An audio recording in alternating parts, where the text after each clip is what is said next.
la mañana con 4 minutos. A esta hora nos vamos a enlazar directamente hasta la sala Luis Bedoya Reyes del edificio de comisiones Víctor Raúl Ayala, la torre del Congreso de la República, donde ya se dio inicio y se encuentran ya reunidos los miembros de la Comisión Investigadora de Abusos Sexuales contra menores de edad en diversas organizaciones, que preside el congresista Alberto de Belaúnde. Hay que destacar que, según la agenda, se tiene previsto el testimonio audiovisual del señor Martín Teuchpoul, reproducción del video grabado por la propia persona indicada en el marco de las investigaciones sobre el caso emblemático Sodalicio de Vida Cristiana, y también el informe de José Enrique Cardós Tex, el ex miembro del Sodalicio de Vida Cristiana, quien informa su experiencia dentro de dicha organización y sus conocimientos sobre el desenvolvimiento y el contexto en que se presentaron algunas denuncias. Adelante. Creo que en tercero cuarto y media, Jorge Cuervas también fue profesor. No sé si seguirá siendo integrante del Sodalicio, pero en esa época vivía en las comunidades del Sodalicio. Recuerdo también a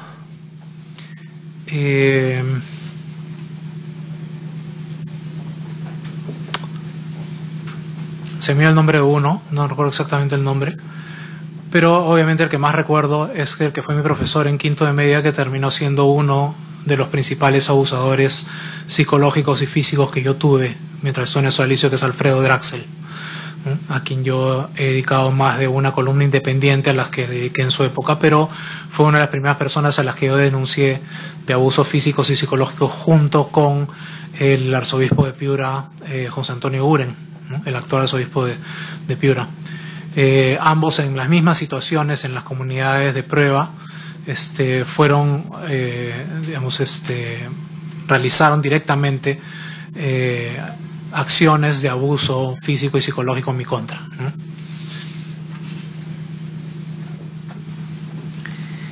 Cuando usted hace la promesa de aspirante, cuando tenía 17 años, ese proceso fue un proceso en el cual se involucró a su familia, fue una decisión personal, la pudo conversar con ellos antes, la informó después. ¿Cómo fue ese proceso de tomar esta decisión? Para hacer la promesa de aspirante, en quinto de media, a nosotros nos decían directamente que no se lo comuniquemos a nuestra familia. No sé si habrá sido el común denominador, ¿no?, en todos los casos, pero por lo menos en el caso de la promoción de los 3 integrantes de mi promoción del colegio que hicimos promesa de aspirante ese año, en esa ceremonia, estoy hablando de el 8 de diciembre de 1986, sí nos dijeron directamente que no comuniquemos a nuestros padres. Probablemente sea porque nuestros padres no eran muy favorables, por lo menos en mi caso. Otra de las personas que entró, el tercero no lo voy a nombrar porque no tiene por qué estar involucrado, porque ya salió hace mucho tiempo y no vivió en comunidad ni siquiera, pero sí voy a nombrar a uno porque lo he nombrado en mis columnas y lo he nombrado posteriormente. Es el sacerdote Juan Mendoza Figari, que no tiene relación de apellido con Luis Fernando Figari, y que es primo hermano de Pierre Figari. Él es uno de los principales sacerdotes del Sodalicio, y él entró conmigo, era de mi promoción del colegio. Juan Mendoza era mi amigo del colegio. Hicimos promesa de aspirante el mismo día, el 8 de diciembre del 86, en la parroquia Santa Úrsula de San Isidro, ante no sé qué obispo, no me acuerdo, pero explícitamente, por lo menos en mi caso, me pidieron que no les informara a mis padres porque mis padres eran contrarios, ¿no? Y era menor de edad. ¿Qué cambió luego de que usted hizo esta promesa de aspirante e ingresó a la comunidad? ¿La actitud era la misma? ¿Las actividades que realizaba eran las mismas? ¿El trato? ¿O siente que hubo un cambio entre esas 2 etapas? Para comenzar, quisiera como graficar un punto específico que de repente podría ayudar a entender esa situación. En realidad 2 puntos que los quisiera relacionar. El Sodalicio tenía una política de comunidades cerradas. Nadie que no viviera en las comunidades podía entrar a la zona donde vivían los sodalites, en la comunidad. Podías entrar a una especie como de salita de bienvenida, pero de ahí no más. Tenías que ser un miembro que vivía en las comunidades para poder entrar a cualquiera de las otras comunidades y obviamente la tuya. Entonces, ya desde ahí había una diferencia, ¿no? Quiénes podíamos y quiénes no podíamos entrar. Segundo, habían textos que no estaban disponibles para todos. Teníamos el famoso librito azul del sodalicio, que era un libro pequeño, era un pequeño manual que solamente recibíamos los que vivíamos en comunidad. No tenían acceso a este libro azul los que no vivieran en comunidad. Pero bueno, con relación a esto yo quiero justamente hacer contar una anécdota que también es importante porque me pone a mí en la situación más extrema en la que estuve con relación a la posibilidad de un abuso sexual. Como ya saben, y lo he dicho varias veces, yo sufrí abuso psicológico y físico. No sufrí abusos sexuales directamente, o sea, de ataques sexuales, pero sí la dinámica del abuso comienza en el físico y psicológico y de ahí el paso al sexual es simplemente una puerta más que se abre, ¿no? Pero se mantienen los anteriores y obviamente las consecuencias también son muy similares, ¿no? Yo era dirigido espiritualmente por Germán Doig, el segundo de Luis Fernando Figari, que fue la primera persona a la cual se descubrió que había cometido abusos sexuales dentro de las comunidades del sodalicio. Germán Doig fue mi director espiritual durante el tiempo en que yo básicamente era un menor de edad que visitaba y me hacía algunas actividades propias del futuro sodalite, ¿okay? Y Germán Doig era un tipo muy físico. O sea, él siempre venía y te agarraba de los hombros, y te agarraba de los brazos, y te agarraba la cabeza, y no sé qué. No era como, obviamente para mí, con el tiempo, era como avanzar un poquito más para que después no te dieras mucha cuenta cuando se metiera ya por el otro lado, ¿no? Entonces él era, claro, el representante de Dios para el dirigido espiritualmente por el director. Él era el representante de Dios, era el representante de Luis Fernando Figari, era el representante de Jesucristo, ¿no? O sea, ese nivel tenía. Entonces, esa persona obviamente penetraba todos los aspectos de nuestra vida, ¿no? Y no había nada que fuera desconocido para él y que él y de lo cual no tuviera él algún tipo de manejo más o menos directo. Entonces yo, siendo todavía menor de edad, iba a la comunidad del sodalicio que todavía existe, que está en San Borja, el centro pastoral de San Borja, en la calle 2, y trabajaba directamente con Germán Doig. Entonces no solamente compartía con él el tema de que fuera mi director espiritual, sino que además trabajábamos en la editorial que tenía el sodalicio, que es la editorial Vida Espiritualidad B, ¿no? Y obviamente tenía acceso a su oficina y tenía acceso a un nivel de privacidad con él, que no tenían otras personas. Entonces Germán, en un momento, cuando yo todavía tenía 17 años, ¿no? Faltaba mucho, casi tenía los 17 años recién cumplidos, unos 2 meses más tal vez, cierra la puerta de su oficina y me dice: bueno, José Enrique, como tú has pedido ya entrar al sodalicio de manera formal, ¿no? Y ya has hecho tu voto de aspirante, ahora tienes que hacer tu promesa de aspirante, ahora tienes que hacer digamos el siguiente paso, que es entrar a la vida comunitaria. Entonces hay algo que yo necesito saber como tu director espiritual. Como tú no eres muy dedicado a los deportes y la vida, digamos, de ejercicios físicos, la cantidad de ejercicios físicos que demanda la vida en comunidad es bastante alta, entonces yo quisiera ver si tu cuerpo está preparado, está listo para poder recibir la carga de ejercicios, ¿no? Y la disciplina física que tú vas a tener que recibir en la comunidad, para lo cual te pido que por favor te quites la ropa, ¿no? Quédate solamente en ropa interior. Obviamente para mí era como si un entrenador de fútbol me estuviera diciendo: ¿sabes qué? Te voy a ver si es que te duele, ¿no? Entonces él me dejó así sin ropa y comenzó a tocarme en distintos músculos del cuerpo para ver si es que, según él, yo tenía la fortaleza física para poder enfrentar estos ejercicios ahí. Yo en ese momento no me percaté de que eso podía ser una entrada a un posible abuso sexual o un posible ataque sexual, ¿no? Pero cuando pasaron los años y yo comencé a ver que él utilizaba el mismo mecanismo y que otras personas cayeron en el abuso sexual, fueron víctimas del abuso sexual o del ataque sexual, entonces dije, uy, la que me salvé, o sea, me he salvado por un poquito. Y no sé cómo, porque yo no lo veía a él como alguien negativo, como alguien que me causara incomodidad, nada. Algo pasó que yo no he llegado a descubrir, que hizo que en ese momento yo dijera, no, ya está ahí nomás, no diga, jajaja, me dieron risas, me pusiera la ropa y saliera, ¿no? Pero lamentablemente otras personas no lograron salvarse de eso. Esto lo quiero contar un poco en referencia a lo que me estaba preguntando hace un momento, ¿no? Sobre eso, si me permite hacer una repregunta, Sí. sé que es un momento particularmente intenso de su testimonio, pero consideraría importante tener algunos detalles adicionales. Si podría repetirnos dónde ocurrió físicamente este encuentro. Esto fue en la oficina de Germán Doig, en la comunidad del Centro Pastoral de San Borja, ubicado en la calle 2 de San Borja, que es una comunidad actual y el centro de operaciones actual del Sodelicio. ¿Había alguien más presente? ¿Era una oficina que estaba abierta?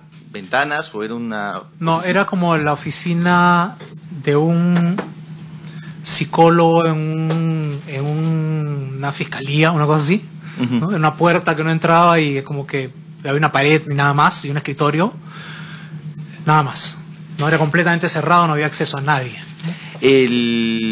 La acción de esta suerte de estudio físico de su cuerpo terminó por decisión de él o por decisión de usted al momento de... Yo lo que recuerdo, porque obviamente estas son, primero son testimonios de hace mucho tiempo, y segundo son testimonios que por una cuestión de defensa propia de la psiquis humana uno tiende a ocultar, ¿no? Y a olvidar en el tiempo. Esta situación terminó por mi iniciativa, ¿no? O sea, yo no es que no me sintiera cómodo, sino que parece que algo, como le digo, o sea, no sé qué es lo que pasó. Hay algo que me motivó a que yo no siguiera con el siguiente paso, ¿no? Si me quería preguntar más sobre eso, porque quería continuar con la anécdota para hacer una vinculación directa con cómo Figari nos trataba de manera distinta, ¿no? Creo que la congresista Gloria Montenegro quisiera hacerle una pregunta sobre el particular. Gracias, Enrique, por estar acá. Muchas gracias, congresista. Nos sirve a todos y le sirve al país.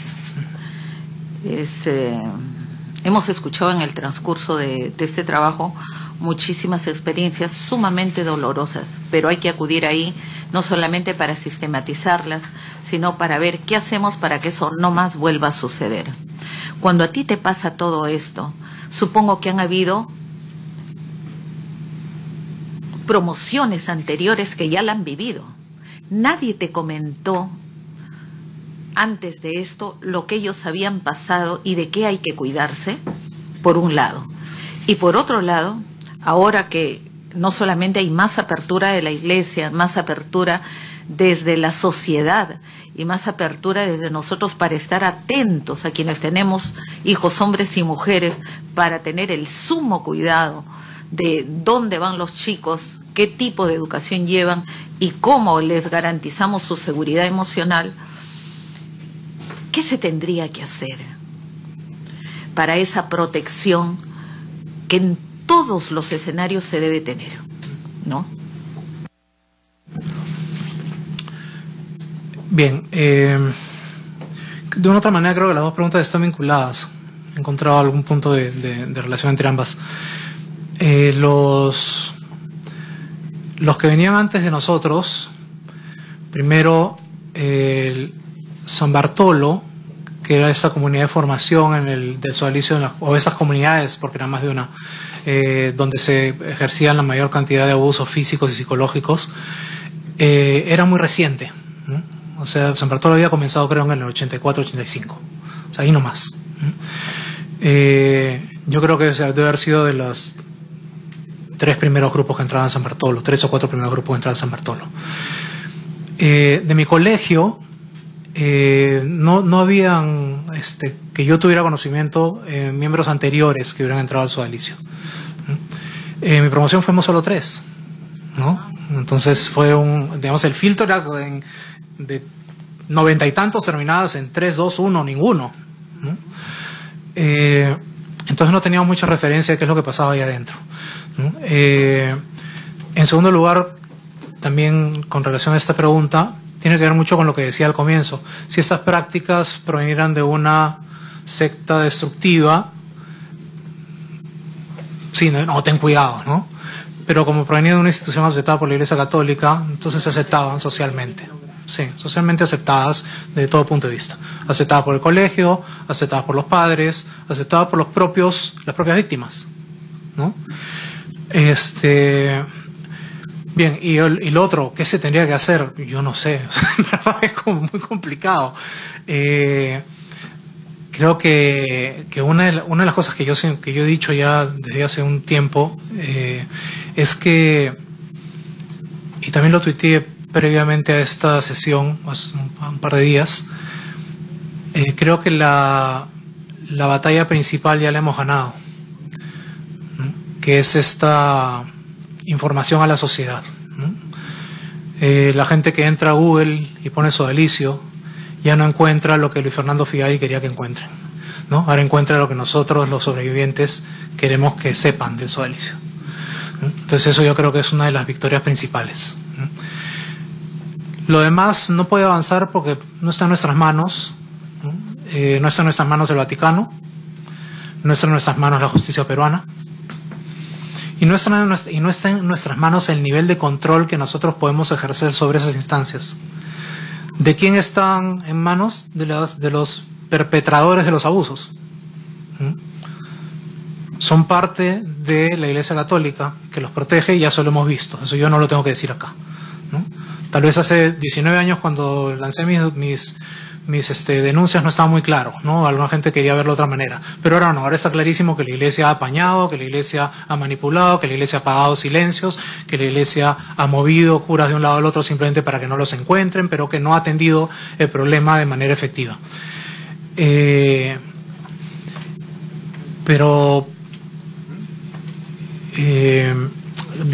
Estas prácticas de ellos en las comunidades, para un sodalite promedio, para un católico promedio incluso, lo que se sabía era como normal de una comunidad, ¿no? Es claro, te tienes que hacer fuerte, pues, ¿no?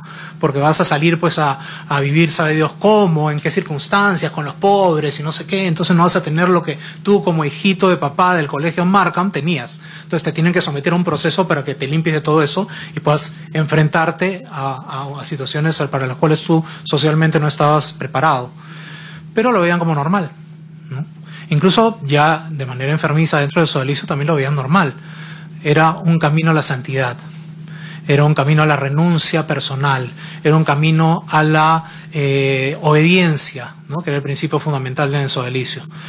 Entonces, negarte a todo eso, y peor aún, salir a decir que eso estaba mal, o salir que eso era un abuso, era pues ir en contra del establishment, ¿no? Retomando la pregunta original, usted señala que hay una diferencia en la actitud del sodalicio mientras usted era aspirante y una vez que ya ingresa formalmente a la organización.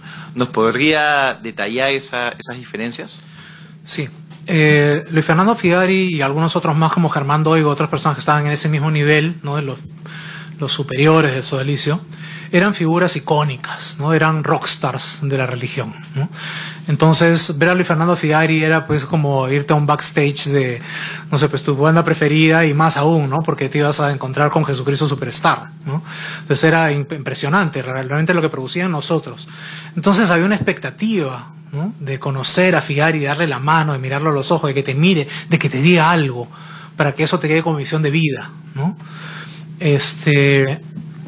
Entonces ellos obviamente sabían eso.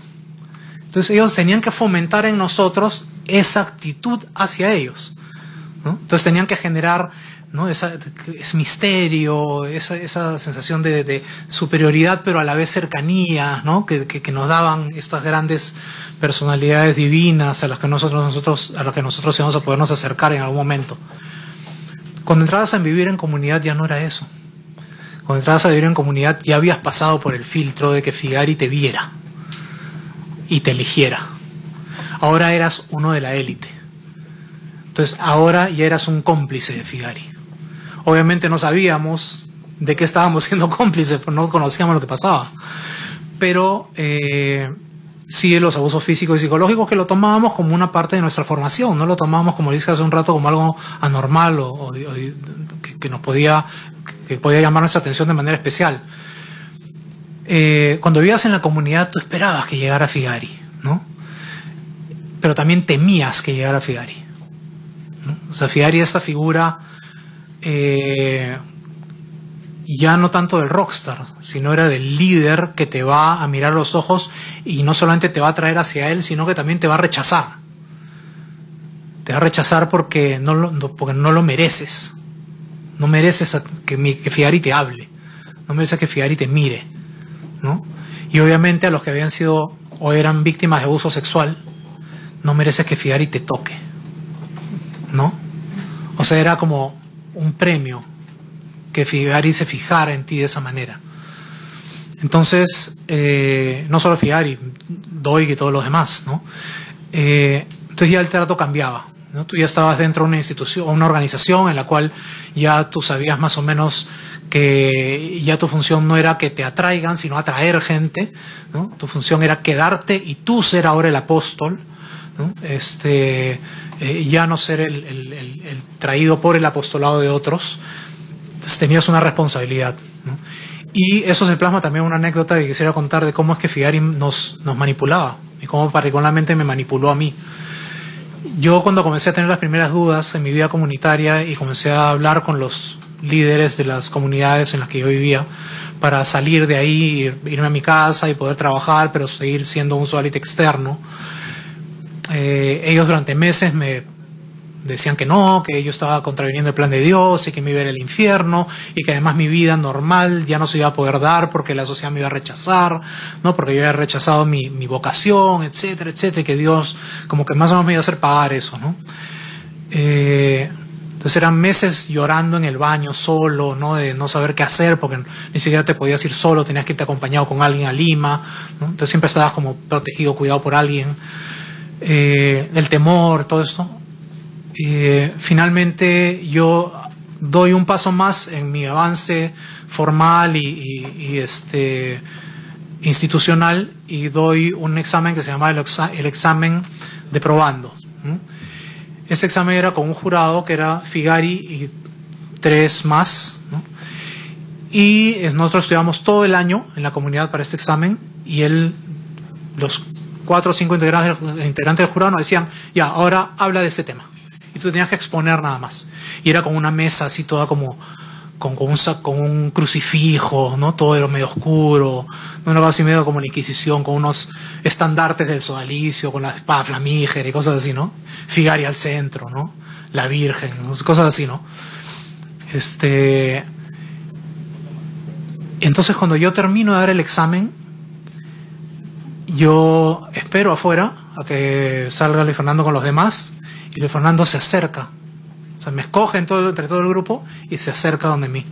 Y me dice, voy a tratar de hacer que los términos sean lo más cercanos a los que él utilizaba sin pasar a lo que el respeto que merece la comisión, ¿no? Pero voy a tratar de ser lo más cercano posible. Él se acercó, me miró y me dijo, maricón, así que te quieres ir, ¿no? Ya me han contado. Entonces que Figari venga y te diga eso era como Dios, ¿no? O sea, entonces en un momento me dijo, mira, ¿sabes qué? Te vamos a poner en un retiro dentro de la comunidad para que tú puedas meditar, ¿no? Y puedas orar esto y consultarlo con el Señor, ¿no? Y la única persona con la que vas a poder tener contacto es con tu director espiritual y con tu superior, que en ese momento era José Ambrosic, mi director espiritual, después de Doig, y mi superior de la comunidad era Miguel Salazar, que ahora tiene una posición importante en la Universidad San Pablo de Arequipa. Entonces ellos se supone que tenían que supervisarme en esta especie de retiro dentro de la comunidad para poder meditar yo sobre mi situación, y luego me dijo: mira, maricón, yo quiero algo muy especial para ti. Tú sabes que yo solamente me fijo en algunas personas porque no puedo confiar en todos, en que todos vayan a cumplir con el plan de Dios. Lo que yo quiero, y he visto solo para ti, muchas gracias, es que me ayude, me representes en el Vaticano, porque queremos abrir una comunidad del sodalicio allá. Y tú vas a ser el fundador de la comunidad del sodalicio en el Vaticano. Entonces imaginan para un chico de 18, 19 años que se fije en ti el fundador, representante de Cristo, para decirte que vas a abrir la comunidad del sodalicio en la capital cristiana católica del mundo. O sea, llorar en el momento, obviamente. Con los años me enteré que eso se lo decía a todos los que se querían ir de la comunidad, ¿no? Como una forma de manipularlos. Entonces, este era el tipo de trato distinto, ¿no? De llevarnos con dulces y todo al comienzo, y después ya trabajar un poco la abstinencia y la búsqueda que teníamos dentro de cariño y de la aprobación que ahora nos estaban quitando, ¿no? Para obviamente atarnos más. Usted ha detallado que antes de ingresar a la convivencia existía un mes de prueba, en el cual usted menciona nos ponían en situaciones extremas para ver si éramos capaces de soportar la vida comunitaria. Sí. ¿Puede dar detalle de esas experiencias? Sí. Por ejemplo, muy al principio, cuando recién, los primeros días, bueno, desde el primer día en realidad que estuvimos en esta comunidad de prueba, la casa quedaba en la Avenida Brasil, se llamaba San Elred y quedaba en la Avenida Brasil. Nos llevaban a correr desde las 6 de la mañana por una parte de Jesús María y San Isidro, ¿no? Y recuerdo que el formador en esa etapa era Alfredo Draxel, ¿no? Como yo no era una persona de hacer ejercicios físicos en el colegio, más había hecho quinta nota de educación física, ¿no? Este tipo de cosas. Entonces me quedaba siempre al final. Entonces él venía con una ramita de estas delgaditas que uno recoge del piso, y venía por detrás y me golpeaba en la parte de atrás de las rodillas, ¿no? Esa parte que es tan sensible, ¿no? Me golpeaba con eso para que yo corriera más rápido, ¿no? Luego, por ejemplo, estoy hablando solo de este mes de prueba, ¿no? Luego, por ejemplo, cometía yo algo tan grave como, por ejemplo, dejar desconectado el refrigerador al momento de haberlo limpiado, ¿no? Y no haberlo conectado nuevamente. Entonces descubrían quién había sido, preguntaban, uno aceptaba y decían: bueno, entonces ahora vas a tener que escribir 10.000 veces: no debo dejar desconectado el refrigerador, para mañana a las 6 de la mañana me lo tienes que dejar sin dormir, ¿no? Tienes que dejármelo ahí en mi dormitorio. Además de eso, como has dejado la refri, entonces eso significa que no tienes interés en que la comida se preserve, por lo tanto no te interesa comer, así que te voy a someter a ayuno de agua y lechuga hasta que yo te diga. Y además, como no estás cuidando la casa, no te interesa la casa, entonces tampoco te interesa dónde dormir, así que este mes de prueba vas a dormir en la escalera todo el mes. Entonces eso fue, por ejemplo, el castigo para una sola cosa. Para un día que dejé la puerta abierta había como una pequeña capillita, había como un jardincito al que uno salía y había una capilla. La puerta de la capilla daba al jardincito. Entonces todos debíamos cerrar la capilla con llave, porque obviamente allí estaba la hostia, que es sagrada, y no podía entrar alguien hay una palabra que se me dio ahorita, que es el término que utilizan ellos, ¿no? Yo me había olvidado un momento de poner la llave, ¿no? Cuando salí. Entonces me dijeron, bueno, como no le pusiste la llave y no has sido cuidadoso, ahora vas a cuidar la capilla todas las noches sin dormir, parado frente a la puerta de la capilla en el jardín. Te vas a pasar toda la noche en vela, parado frente a la capilla, no te puedes sentar, y le dan una orden a todos los demás de la casa, decían, si alguno se levanta durante la noche, baje y vaya a ver que no se haya sentado ni se haya dormido, ¿no? Entonces tenía que estar parado frente a la capilla, en ayunas, todo el día, ¿no? Solamente lechuga y agua, y durante una semana entera. O sea, privación del sueño como una herramienta de manipulación, típico de una secta destructiva, ¿no?